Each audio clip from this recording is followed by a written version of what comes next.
You know how like energy can never be destroyed? I don't know if I like where you're going with this, but yes. I'm like, okay, so good morning text stop. Where's that energy, babe? So you're cheating. No, we move the energy to a post-it. We move the energy to like writings on a mirror.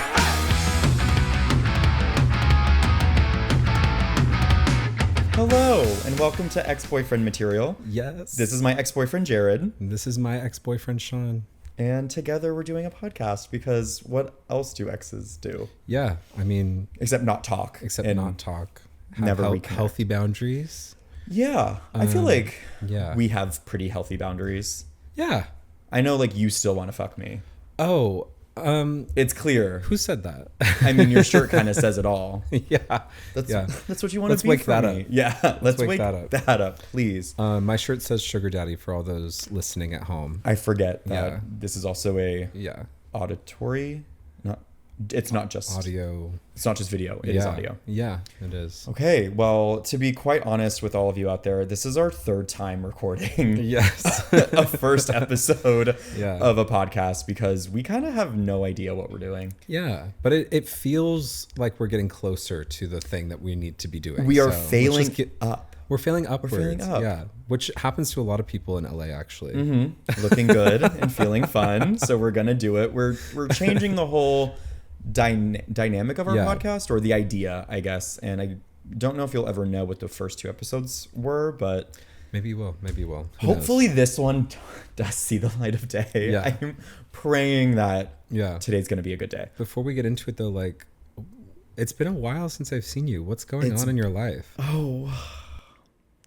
Oh, do you really want to know? Wait. No, it's happy. It's good. No, I'm just very happy. Good. I'm about to ask the guy I'm dating to be my boyfriend. Oh shit. Tomorrow night. Wow. Yeah. Oh my God. I know, kind of a big deal. So that's why I'm very giddy. Happy. Wow. Why are you looking at me like that? That's crazy. I see the love in your eyes still. Yeah. You still want me. Yeah. Why isn't it me? That should be Pick me. Choose me. Love me. You had your chance. Failed at it. Yeah. Whatever. But what did we say? We're failing upwards. Yes. And this feels like a really good upward position to be in. Diva up. Yeah. Divas are up. Divas are up. And he's typically up when he's around me. That's for sure. That is for sure. So that's kind of what's going on with me. We've been dating for like 2 months now. Yeah. And been friends for a year. Yeah. Feels very natural to like evolve into this next step of actually being boyfriends. That sounds so juvenile, but like that's kind of what it is. Like, you want to skip straight to husband? Honestly, like, you know me, I'm not one to like mince words time. Like, let's just jump. Yeah. Let's skip to the good part. But like, I'm turning 31 and I'm like, oh, I have a boyfriend now. Ew. Sean, stop. Oh, you have a boyfriend. Stop. Oh, you like your little boyfriend. To all our senior citizen fans at home that are single, like, don't let this discourage you. Love is out there. Yeah. Okay, yeah. You know, my grandma's single and she has a boyfriend and she has the same issue. She's 76 and doesn't want to say that she has a boyfriend. What did she say? She said, "This is my friend." So what's the alternative? Oh, I don't know. It feels so silly. I'm like, I have the whole thing like set up to ask him, but I have to be like, will you be my boyfriend? Ew. Like, that just sounds so... Yeah. It sounds like I'm 16. The last time I asked someone to be my boyfriend was you. Yeah. And do you remember where we were, what we were doing? No. Jahred Michael. Okay, I mean, it wasn't like a big moment, but you don't remember. Were we in your bed? Your bed. My bed. Your freshman dorm. Twin bed. Your twin XL bed. And I think we had just finished watching Drag Race. Yeah. And we were talking about our future and all this stuff. And I was conflicted because like, I'm about to graduate. And you were just sitting there like, well, you know how I feel. So it's whatever you want to do. And I'm like, oh, he wants me so bad. And I'm like, maybe I should just give it to him. And chat, should I give it to him? Yeah. And I did. But yeah, it was just like, oh, I guess even though I am about to graduate, this still feels good. And so how emotionally mature of me to put the ball in your court, because you were the senior leaving college and I was the freshman coming into college. Position of power. And I was like, this isn't my decision. You're the one who's going to feel strongly when you have to break up with me at the end of the school year. That's what I was thinking. Really? Yeah. And you were also my intern at work. So there was a lot of power dynamics going on. And you love power dynamics. Oh, get down. That's why this relationship you're in now is so different. There's no power dynamics. Correct. Yeah. It snuck up on you because you were friends first. There was no inkling that this would happen. Correct. This is a new playing field for you. Whole new territory. Yeah. So I'm really excited to see how this turns out, but I'm excited to turn it into content. Me too. Oh, it's going to be so great. Every update. How's it going? Oh, it's great. He's obsessed with me. Like, it's only getting better. Fingers fucking crossed, because next episode, it's so over. We're so cooked. It's so over. No, I have been telling everyone, like, this week, like, this is how I'm going to ask him. This is all this stuff. And I'm like, am I cursing myself? Yes. Yeah. Like, you're jinxing it for sure. Yeah. Why would you do that? So this first episode might be very fun, exciting. And then second episode, it's like, so what's the update? I'm like, well, he said no. And I took it so well. Yeah. And now he's dating you. So anyway, I asked him and he said yes. Yeah. 1,000 times yes. So that's my big update. We'll see how it goes, but feeling very happy, excited. Yeah. Very funny to be talking about my next boyfriend with my ex-boyfriend. Yeah.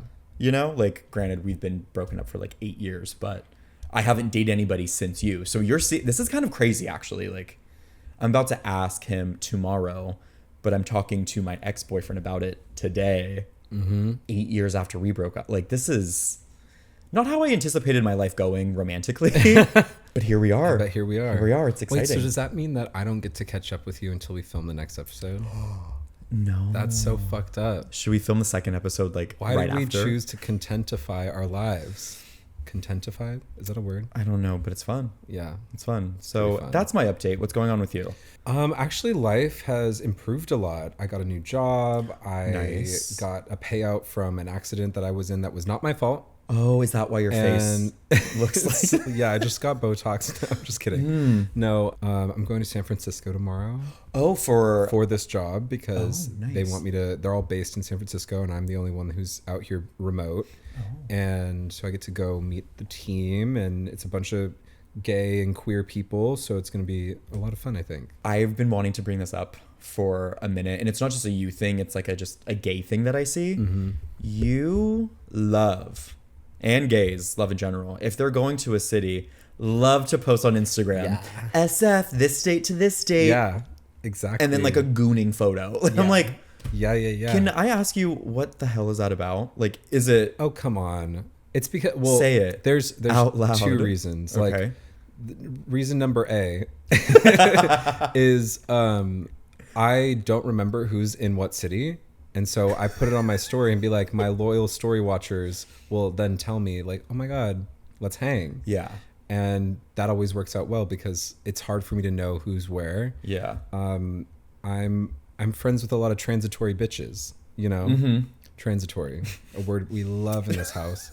Yeah, and it does work in my favor because people that I did not expect to have lived in San Francisco are now living in San Francisco, so I get to see them. Okay, you know? so it is more. And then the other half is reason B. Reason number B is I want the local trade to know that I'm there. I just wanted you to say it because I'm just sitting here. It's obviously it's not just you. It's a bunch of gays that I follow that I'm like, oh, we know what this is about. Yeah. I know what you're doing, but it's done in a way that is very vague. And we're like, oh, I'll be here from this date to this date. Yeah. So. So let's goon, girl. Okay. Does that typically work? What do you mean? The posting of a story. Yeah. And then, yes. I don't do that kind of thing. Right. I'm about to be a taken man. Yeah. Well, for now. Fingers crossed. Fingers fucking crossed. Yeah. Tune in next week. Yeah. When I'm crying my eyes out. For real. Oh my God, that would be so embarrassing because like I'm so up right now and you'd be so down and I'd be like, ugh, killing the vibe. Great content though. You consoling me. Now that's content I get broken up with and now my ex-boyfriend is consoling me. Yeah. I'm not going to put that out there. If you're listening, please say yes. Yeah. God, please say yes. Take this guy off the market. Jesus. I'm not meant to be on the market. Not in LA. No. I do not fit in. You're meant to be on the market in like a small town and like your friends like encourage you to do this like silly speed dating night and all of a sudden you meet the man of your dreams and you fall in love and there's a whole rom-com that happens. That's what you're meant for, but you're in LA where literally people are like, hey, and then they block you. Fully. Like my dating life the last 8 years should have been like, I was in a relationship for 2 years and then we broke up and then a few months later I met another man. Like I should have a very fruitful dating life because I'm such a fun person to date. Oh. That's what I mean. And all the people that you've dated say that? Usually when they're dumping me, they go, this was really fun.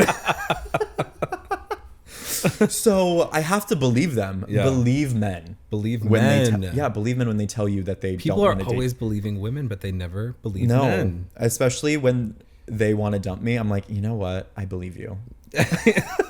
I believe this is your truth. I'm going to trust you and just say, I'll do that. All I can say is I'll back you on that. You're really saving me a lot of turmoil. Moving on from this whole topic. So the whole point of our podcast now is going to be to talk about things we are excited about and things we are exhausted about.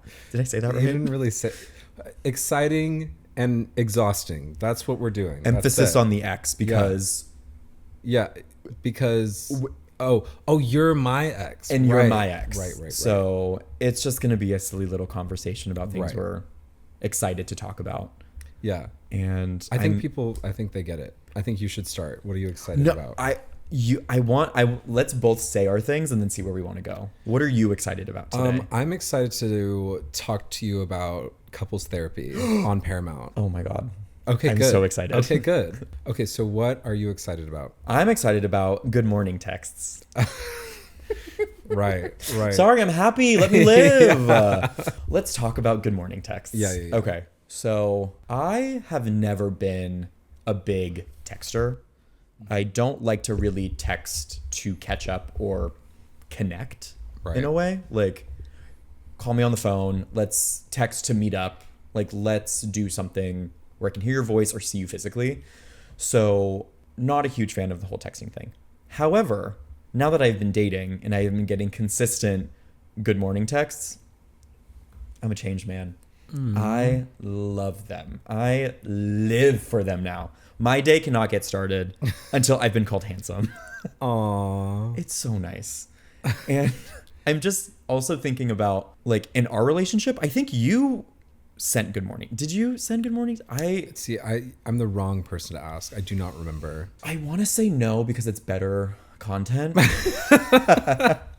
But I think I will say that it's like I don't really care about them that much. It's like it has to be like an in the moment kind of feeling. It's not like, oh, gotta send my good morning text every morning. It's not like that. It has to be like I'm feeling attracted enough to that person or like, you know, in love with that person enough for me to do stuff like that. Yeah. To feel lovey-dovey because I don't care if I receive one or not. Like, even in a relationship. No, it doesn't affect my day at all. I don't even think about it, you know? Like, in your last relationships or any previous ones, excluding mine, since you can't remember, what was your relationship with, I guess, texting good morning or good night? Or do you even have a relationship with that sort of text? Well, we actually lived together very early on. So once we started living together, it was like, what's the point of texting each other all day? It was just waking up. Good morning. Right. Yeah. Like it was like texting was more for utility. Like it wasn't for connecting at all. Oh. And so like, you know, but what was funny about that was like the longer you live with someone, the more you like get ingrained into someone's life. Like you almost kind of get annoyed at each other in the morning.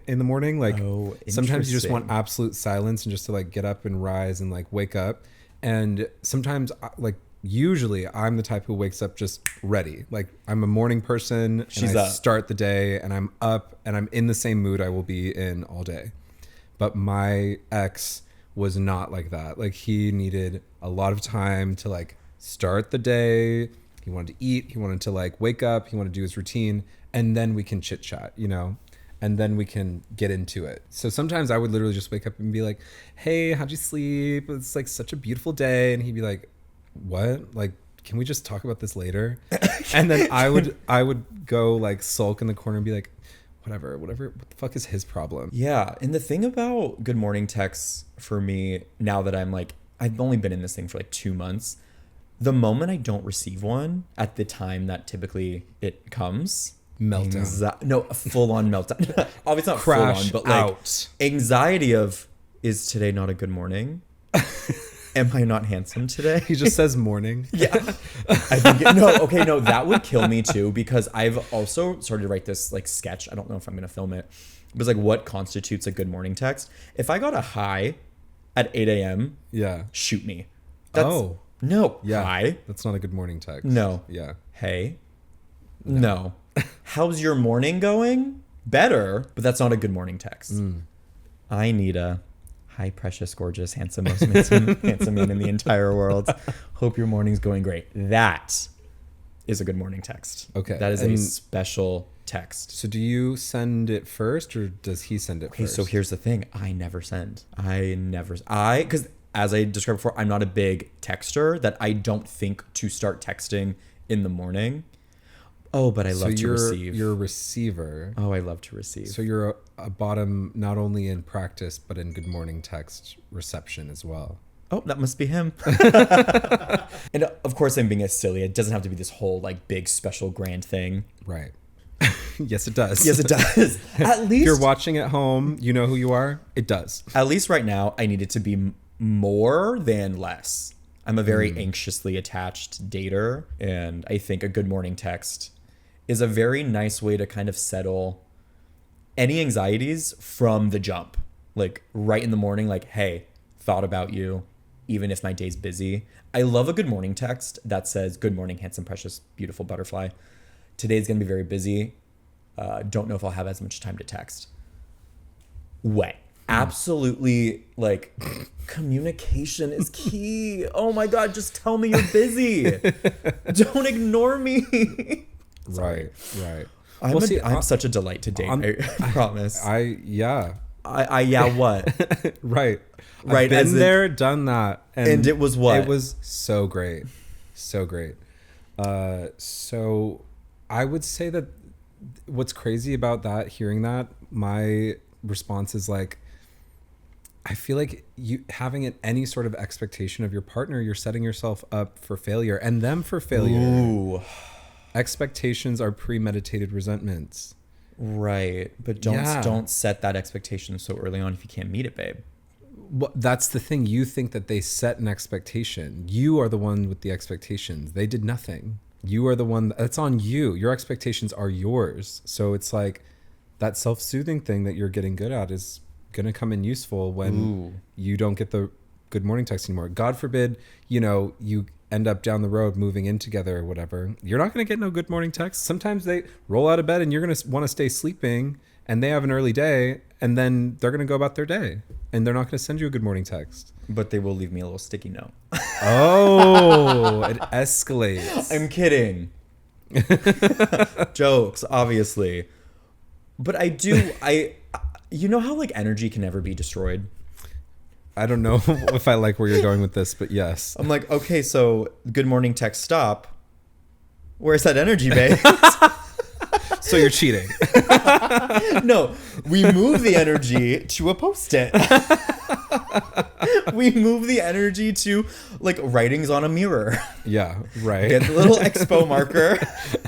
Like in Black Swan, it just says whore in lipstick. And then in really small letters, today's going to be a really busy day. Sorry, it's like what I need. Oh my God, I'm getting hot because it's the truth. The truth makes me warm. No, it does. I'm getting warm because I feel myself being real. That's so funny. Oh, anyway. Okay. So good morning texts. I think they're important in the beginning to show that you care. I think it's very fun to just have something right in the morning to start off your day. And honestly, I would rather, if you could give me two options of, do you want a good morning text or texting all day? I would say just a good morning text. I think it would drive me more crazy if I'm sending multiple messages throughout the day and they're not getting a response, actually. Yeah. That would drive me crazy because I guess now I'm kind of going back on my expectation thing, like, because if we're texting throughout the day and typically we text and there's text response, I would get worried if I had sent several texts that were like, hey, I'm going to buy some of this. Do you want some? Or like, hey, I'm going by this place. Do you need anything? And there's nothing. I'd be like, did they die? Are they dead? That's what I'm saying. My brain doesn't go are they cheating? Do they hate me? Are they ignoring me? It's not that. It's like, are they all right? Did something happen? Mm-hmm. But so that I guess I can find some anxiety in that. But this is actually a good way to transition to what I'm excited to talk about, which is couples therapy with Dr. Orna Guralnick. Yes. I finished all 4 seasons and I'm just obsessed. She's incredible. A godsend, honestly. It's funny, the part that I find so interesting about this and the fandom around it is everybody's obsessed with her, and I am obsessed with her too. Yes. But I find it interesting that everyone's like, she's so wise, she's so this. I feel like she's not ever doing too much, and I'm not trying to take any credit away from her. But that's where her wisdom is. It's she leads, lead a horse to water. Yes. Whatever that phrase Can't is. make him drink. Yeah. Yeah. But nudge, get there. Yes. I find her to be such a neutral, disarming presence. She's very good at disarming situations that are getting heated, right in front of her. And I've gone through couples therapy, and it made me think about how shit my fuckles. Come on, fuckles. Welcome to this podcast. Fuckles. How shit my fucking couples therapist was. Oh, damn. He wasn't bad, but he was out of his depth, and we were also on Zoom. It was like it wasn't even during COVID. It was just a situation where the one that we could get was on Zoom, and that was always difficult too, because I think being in the room with someone makes a huge difference. Even Orna, she had a rough time in seasons 2 and 3 where she was on Zoom with them, and it was hard to interject and was that stop. During COVID? I don't know. Yeah, because she's been around since, I think the first season was in 2021. Copy. And they each season since then has been 9 episodes of 4 couples, and then a new set of couples come in, and another 9 episodes, and then it's been 18 episode seasons ever since. So there's kind of jumps in the timeline. So there was 2 of those little groups that were a bulk of them were on Zoom, and I just found that really interesting how the dynamics change. But anyway, the show itself is so fascinating because I feel like you can see, at least I can see so many things and learn so many things about these people instantaneously. Yeah. Just by how they walk in the room, just by how they sit down in the waiting chair. You can see everything that's going on with this couple right away. And Orna sees it too, and she's so peaceful, she's so patient, and I just think she was born to be doing this full, and it's so incredible to watch. No, I haven't seen a full season. I mostly watch on TikTok. Yeah, that's what got me into it. Just because those are really good clips, and I've seen a couple episodes, so I get the sense that I just feel like what you were saying earlier about her, where she doesn't maybe say much or do much, because my therapist is the same way, where I'll leave sessions and I'm kind of did I just therapize myself today? Yeah. Why didn't she say... She ain't doing shit. Why didn't she do anything for me? But then when I think about it, it's always those moments of I'll say one sentence and she's like, stop right there. What do you mean by that? And I think that's what Orna does great is you were saying, she disarms the situation of, hey, you just said a sentence. I don't know if you believe that. Or what does that do for you when you say that? And then she won't talk for another 10 minutes, you know? And I think that's the beautiful part of therapy is that like they're only there to lead you to what you already know. Yeah. It's fascinating to see when she chooses to let whatever argument play out versus when she interrupts.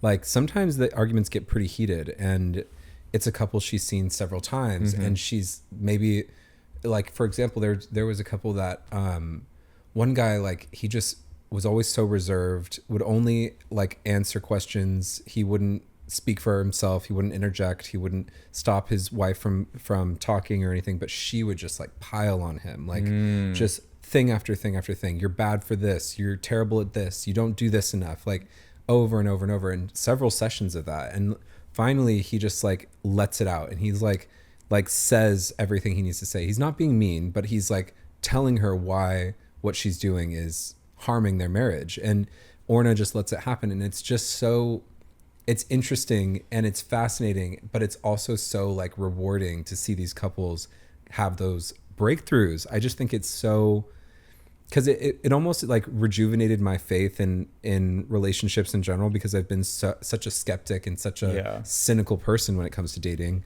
ever since my last relationship, in which we went through couples therapy, and couples therapy revealed that we should not be together, you know? Damn. So it did work. Yeah. I mean, couples, the goal shouldn't be like, Orna even says this, the goal shouldn't be like to go in and like, this is my partner is the problem. They need to change. Help me change them. Like it shouldn't be that. It should be like we're both needing to figure out what cycle we're in, and we need to, if we want to break it, we need to break it. You know? Yeah. So it's like something you're in together, and I just like you can see these couples like some of them had never even thought of their relationship as a team effort. That is really interesting. And they're shocked to find out that they could just choose to like pull back the reins a little bit, pull the claws out a little bit, and maybe see from their partner's perspective how they're acting. And I think that's such a crucial thing, like to interact with anyone, friends, your family, your partners, like business relationships. Yeah. It's like you have to be able to have that empathy and turn it on and off as needed, because like otherwise you either get buried under this person who's overtaking the situation, or you do that to them because you're not empathizing with who they are, what they're doing, or what they're trying to say that you are doing to them. So I'm excited about it. Would you ever want to go on couples therapy? Like have your therapy sessions filmed? I mean, in the last relationship I was in, I think it would have been really interesting for a lot of people to watch, because I would have paid good money. Yeah, like it would. I think we had a lot going on that like we were so young when we got together, and we were so young even when we got to the point 4 years in of wanting to be in couples therapy. And I think I would have, like, as a viewer outside of that experience, I probably would have taken a lot away from that, because it would have been, I don't know. I think about like how easy or difficult it might have been to like see myself from the outside perspective at that time, because I was just so in it. Like I was so, I had all these narratives as to who he was and who I was and who we were together, all playing at the same time. And then to try and interrupt them and change the dynamics. Like, I wonder if Orna could have changed that, but ultimately I think it would have been the same with whoever it was. Like we would have realized that we're not bringing out the best in each other. Yeah.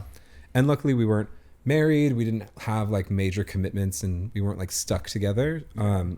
Whereas some of these couples, you know, they come in 20 years in and they have children that are going to college, and they have, you know, houses and lives and families that they take care of on each other's side, you know, like, so there's a lot more pressure to try and work it out if they can, you know, which I don't know how I would feel in that moment either. Yeah. I also feel like I'm such a proponent of going to therapy like on your own, but if I were to enter a relationship, I'm about to, fingers crossed.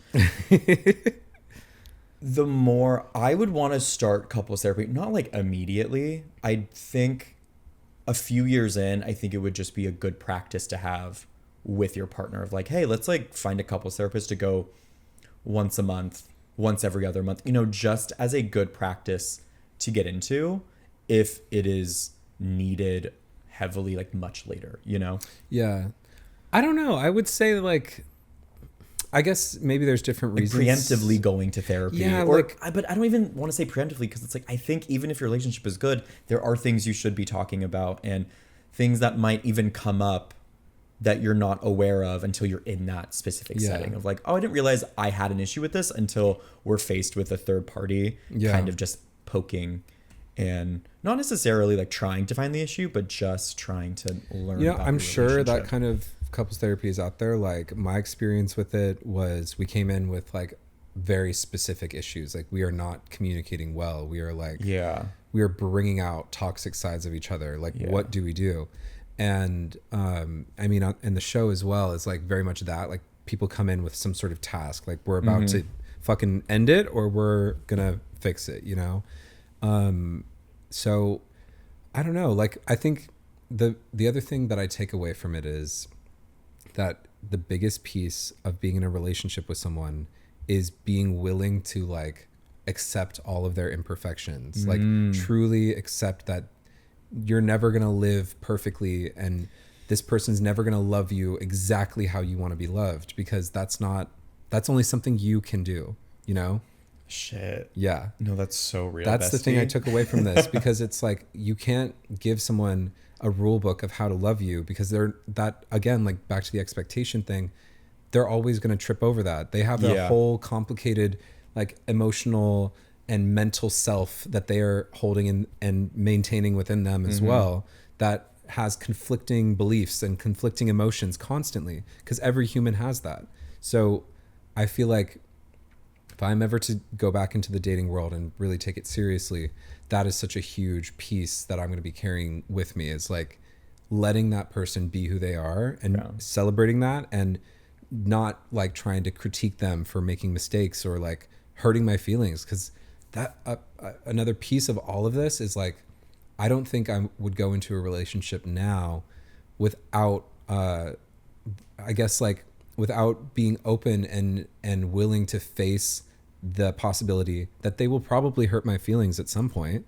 For sure. Yeah, like they're gonna say something, they're gonna do something, they might make a mistake, they're human, you know, and I'm gonna have to deal with that. Doesn't mean that they're absolved of responsibility, but that just means that I don't put them on this pedestal that I did in previous relationships, you know? That has always been my issue, is the pedestal placement of every guy I've ever dated. And I like what you're saying about all this, because love, I think, is more about acceptance. Yeah. And once you accept everything about them, it's hard to, I don't want to say dislike them, it's hard to like get too mad. Like, yes, you are fully allowed to be upset when they do this, but it's like, I know this about them. I know their heart, and they didn't mean to say this. Or maybe they did mean to like hurt my feelings, and that's something I've accepted sometimes, where like when they get frustrated, they sometimes will make a jab, and I don't like it, but I know that like there's so many other great things about them that can kind of, I don't want to say mask that issue, but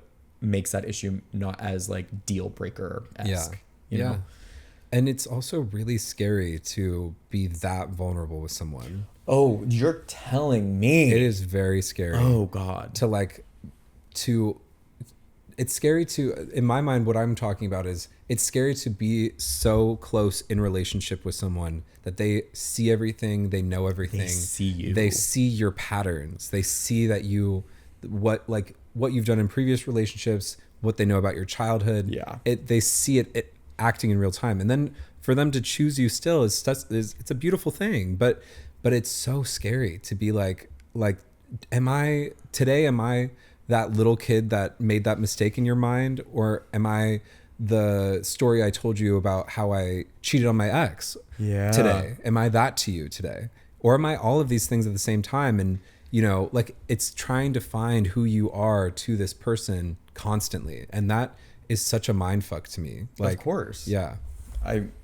Are you in therapy right now? No. It seems like you don't need it. After watching couples therapy, I'm like, no, I'm sitting here just eating it up. I'm like, wow, this is.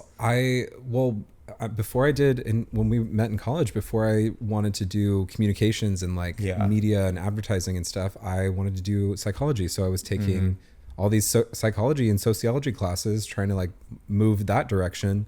And then I was like, no, I got to do something like more general. Like I can turn this, like I can learn the business side of advertising and all this stuff. And girl, no, that got me nothing. Yeah. So watching the show has also kind of brought that passion for psychology back. Yeah. So not to be messy, but to be messy, what do you think was the most toxic thing about our relationship / if we were in couples therapy, what would we have had to talk about? Oh, that's interesting. Or what would you have wanted to bring up? Like, I know it's not about like you're doing things wrong, but more like, it's harder for me to like to speak from it as if I'm still in it. But I think the issue that would have come up for both of us is your expectations. I think it would have been. I was just thinking that. I don't think I would have accepted you if Orna was like, you have to accept him for all that he is. I would have been like, well, I don't like him. Yeah. And not in like a mean way, but like, oh, all the things that I want to change about you are kind of deal breakers for me at that time. That's exactly what it was. Yeah. It was things that you wish were slightly different about me. Yeah. That I was too young to fully understand why that wasn't going to last and why that wasn't going to work. Yeah. But it just felt uncomfortable. Like it felt like I was disappointing you a lot because you were of who I was, you know, just me naturally being a little more free and a little more flighty and a little more, I don't know what the word would be, but it's like, I'm a very tactile person. Like I want you right in front of me and I can focus, you know, versus like us being long distance. That was really rough for me because I had to stick my head in the phone. I was already on my phone because I'm a terminally online Gen Z kid anyway. And then my relationship was with my phone because we were FaceTiming, we were texting, we were scheduling things, we were planning things, and checking in throughout the day. So there was a lot of that. And that definitely would have come up. But I feel like I feel like we would have, even then, I think we would have both had the maturity to hear what Orna might say to us fully, and really take it in because we were both fairly good at that. We weren't the type of people that were, you know, if you said, hey, this really fucking bothers me that you do this. Like, I wouldn't be like, well, I'm going to do it anyway. You know? Yeah. Communication was always our, I think, best. Yeah. We were never, I don't think we ever had like huge egos when it came to that stuff either. No. So. Not at all. But I remember after we broke up, it hit me like a ton of bricks of like, oh, fuck. Like, I was asking way too much of someone who could not give me like everything because that was unfair to even ask them for everything. Having one person be everything to you. Yeah. And that was kind of like my start of realizing like, oh, I think love is more about acceptance and trying to find the things you can get over. Like you're saying, not everyone's gonna be perfect. And like, even in my current dating situation, I brought this up the other day with him of like, yeah, there are things that annoy me about you, but nothing to the extent of I don't want to be with you. Yeah. Like, there are no red flags, because if there were big red flags, I would pay attention to those now and be like, well, we're not going to date anymore. Yeah. It's more like, these are things I can talk to you about and maybe we can fix. And I think that's just really important to remember that. Yeah. Like, there are certain things you shouldn't like settle on, but I think for the most part, you have to find someone who like 80% is 80% there, maybe not even 80%, like 70%, but like that 30% isn't like unmanageable. Yeah. You know? And I think like what you're saying is making me think about how not just like not everyone is going to be perfect. No one is ever going to be perfect. Yeah. You know, every single human has just as complicated and conflicting feelings as you do and as I do. Yeah. So like, there's not going to be a reality where if I start dating someone, they're going to be this perfect, like, you know, sweep me off my feet type of person. And that's going to be forever. Like, that's just not, I don't live in that reality. And I don't want to live in that reality. I love the idea of being like romantic and fun and having that honeymoon phase for sure. And I don't want to diminish that ever, but I also, I'm not going to let that, like, that disappear because I'm the one expecting that it stays forever, you know? So it's like, you can almost like, knowing that it's not going to always be like that almost allows it to keep going, because you both are like, well, we can see each other's flaws and we're not going to like stomp on them and be like, wow, the fantasy is ruined, when you could just continue the fantasy together, you know? Yeah. So I think that you make a good point about the awareness of like, this is what we're doing right now. Like, it relates back to my excited thing of like good morning texts. Yeah. As much as I'm enjoying this right now, there is a big like thought in the back of my head that's like, this isn't forever. Like, this isn't going to be like as fun all the time or as exciting. Like, it's gonna feel normal. The awareness of we're having fun, but don't get too hung up on this meaning more than it is like right now. Like, this is the situation right now. Let it be that and let it evolve. yeah. And as I said, like, energy doesn't get destroyed. It just moves in a different way. And maybe like realizing the good morning texts have stopped, but now we talk on the phone for like 30 minutes at night every day. It's like, oh, well, that's nice. I guess I don't need that morning text anymore. Or, you know, the good night calls have ended because we now spend 2 to 3 nights together, like spending the night. It's like, oh, cool. Like, having that awareness that things are going to evolve and it's not always gonna be the same. But I think for me, I would hope that it does move upward in some way. Like, I don't want things to just end, get comfortable, complacent, and then you're stuck in this like relationship where no one's trying. It's like, no, like, keep that same intention and use your energy in other ways. What you were going to say, though, one more thing before we move on. I was going to say, I feel like the gag is that you never needed the good morning text to begin with. It's just, it's nice to have. Yeah. But you never needed it. That's true. So. But I want it. But you can want it. It's okay to want it. And that's the thing too, kind of what I said earlier is I want it every day now that I mean, I've only had it for the last like 2 months. But I think I'm getting old enough to realize like, and if this were to end, my day would get started just fine without a text from someone. Yeah. Like, I also know in myself that like I'm never going to be a big texter. Granted, I text him all day, every day, just because it's easy for me and it's nice and I enjoy it. Doesn't take too much time. And when I don't want to, I don't. And I communicate that of like, I'm busy editing, then we don't like text for a while. And so if this were to end, I get to go back to the honest truth that, oh, I don't like texting all the time, or I don't need a good morning text. But while I have it, I'm going to sit in it. I'm going to enjoy it. I've got a sweet, sweet man who's sending them. So like, just kind of enjoy the moment. Be present. Yes. Be very present in this moment and enjoy it for what it is, not what it is supposed to be later or could be. Like all this stuff. I love to jump ahead, you know, like I don't want to be your boyfriend. I want to be your husband. I'm like, okay, Sean, why don't we start with boyfriends? Now that I'm 30, it's getting worse. Cause I'm like, hey, we're in the adult age now. Yeah. Like I'm not, but you know, I'm not fucking around. But when I think about people who get married in their 20s, I always get the feeling of like, do you really know? Yeah. So people who get married in their 30s or later in life, in their 40s, 50s, whatever, like those people really know. Like they really know that this is what's right for them. Yeah, you know, because exactly. they've lived a longer life. They've like had experience, learned more lessons. And of course I'm being like, if you can't tell, I love to just be silly, but like I'm being, I like, you know, I don't mean like I want to jump to husband right away, but it is more like I'm in my 30s. My intention is more like, if I'm going to date you, it's not just going to be this silly, like, oh, I like to hang out with you. Like how it was in my 20s. Let's just kind of just like fuck around and find out like where this goes. Whereas now I feel a little bit more of intention of, I kind of want to like, quote unquote, settle down. I don't know what that means, but I also just want to have fun. So I'm not trying to get too in my head, especially with this new relationship of, I know you have a lot of intentions to make this a long thing, but for now it's just this fun thing. Take it day by day. Enjoy it. Yeah. Have fun. So, all right, let's get to the nitty gritty. We need to wrap it up. What is exhausting you?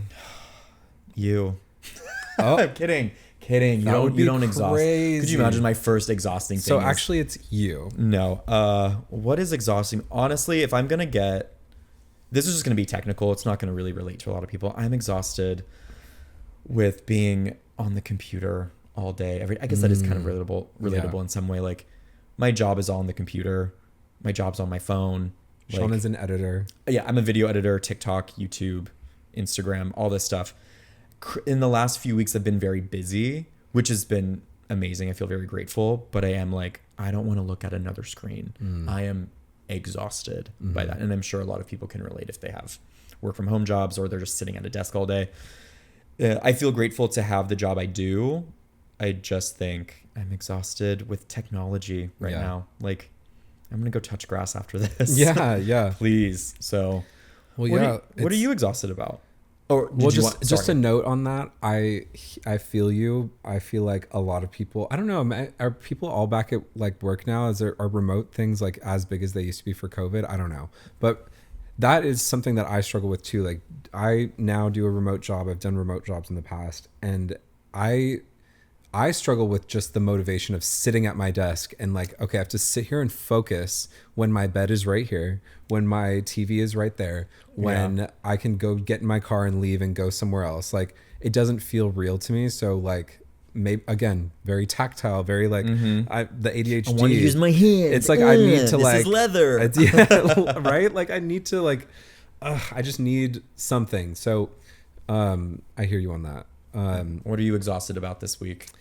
What's exhausting me is I hate when me being terminally online and watching everyone's stories on Instagram. I hate when I open someone's story and their story looks like fucking breadcrumbs all the way across the top of the screen. They've posted every second of every day. What is wrong with you? What is wrong with you? Nobody wants to watch that. No. And it's like, if it was just that person filming themselves all day, oh my god, that would drive me nuts even further. But most of the time it's like a few like personal videos, then it's like memes, and then it's like, oh, like, let me repost this from my friend or whatever.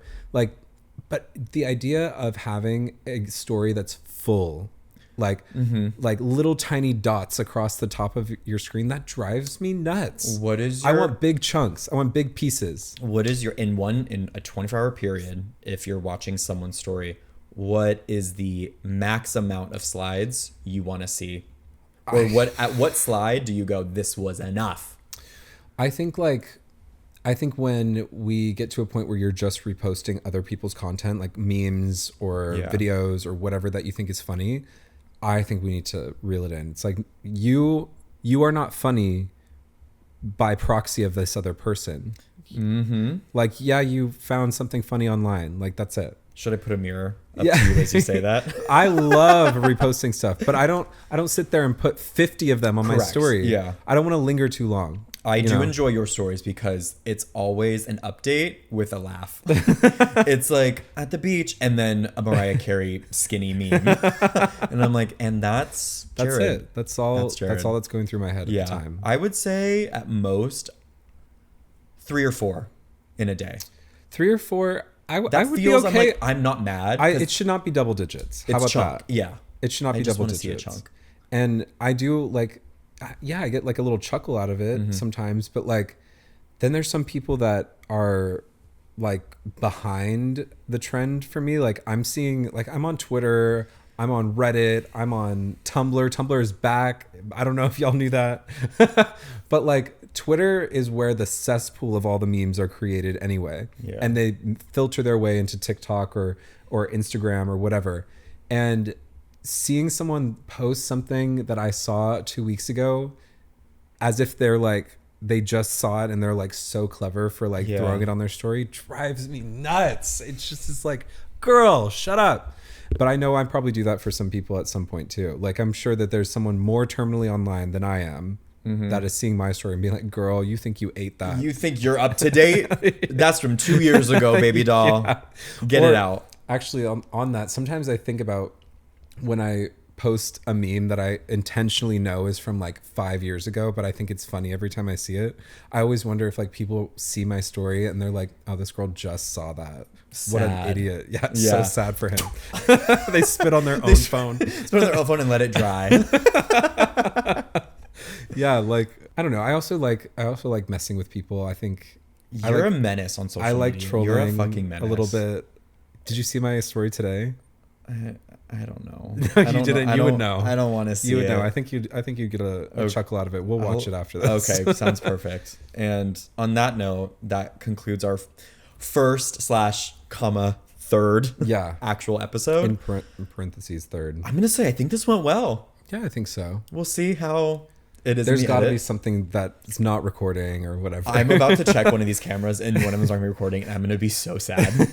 But thanks for joining us today. We'll see you next week when we talk about more exciting and exhausting things. Yeah. Thank you so much. Bye. Bye.